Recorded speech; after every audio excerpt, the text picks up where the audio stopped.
আপনারা অনেকেই জানেন স্পেন মুসলিমরা শাসন করেছিল, কিন্তু এটা কি জানেন মুসলিমরা পর্তুগালও শাসন করেছিল, যার নাম ছিল আলগার্ব আল আন্দালুস। 1711 খ্রিস্টাব্দে মুসলিমরা আইবেরীয় উপদ্বীপ দখল করার পর বর্তমান পর্তুগাল মুসলিম শাসনের অন্তর্ভুক্ত হয়।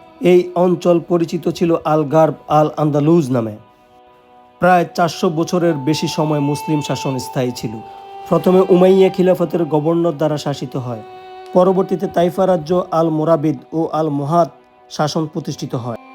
বর্তমানে লিসবন নামটি ছিল আল উসবুনা।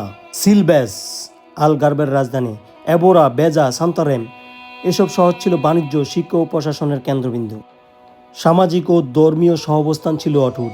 মুসলিম, খ্রিস্টান, মোজাবার ও ইহুদি জনগোষ্ঠীর সহাবস্থান ছিল। অমুসলিমরা দিম্মি হিসেবে ধর্ম পালনের স্বাধীনতা পেত। তুলনামূলক ধর্মীয় সহনশীল সমাজ ব্যবস্থা গড়ে উঠে। সমাজ ব্যবস্থা ও অর্থনীতি এবং কৃষিতে ছিল মুসলিমদের অবদান।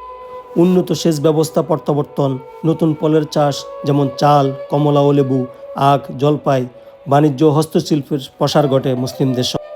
শিক্ষা, বিজ্ঞান ও সংস্কৃতি, গণিত, জ্যোতিষবিদ্যা ও চিকিৎসা বিজ্ঞানের চর্চা, গ্রিক ও রোমান জ্ঞান সংরক্ষণ ও অনুবাদ, সাহিত্য ও কবিতার বিকাশ ঘটে সে সময়ে। স্থাপত্য ও নগর পরিকল্পনা, দুর্গ, প্রাচীর ও সংস্কীর্ণ রাস্তার নগর কাঠামো, সিলবেস দুর্গ ও লিসবনের সাও জর্জে দুর্গ মুসলিম ভিত্তির উপর নির্মিত। অনেক মসজিদ পরবর্তীতে গির্জায় রূপান্তরিত হয়।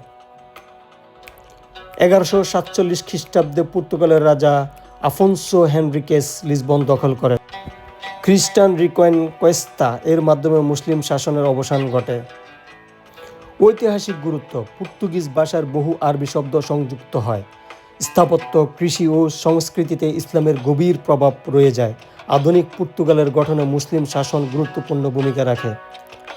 আজকের পর্তুগিজ ভাষায় হাজারের বেশি আরবি শব্দ রয়েছে, যেমন আরস মানে চাল, অজাইতে জলপাই তেল, আলফান্দেগা শুল্ক, আলফাস লেটুস। আরও অনেক শব্দ পাওয়া যায় পর্তুগিজ ভাষায়। লক্ষ্য করুন, অনেক শব্দ আল দিয়ে শুরু হয়।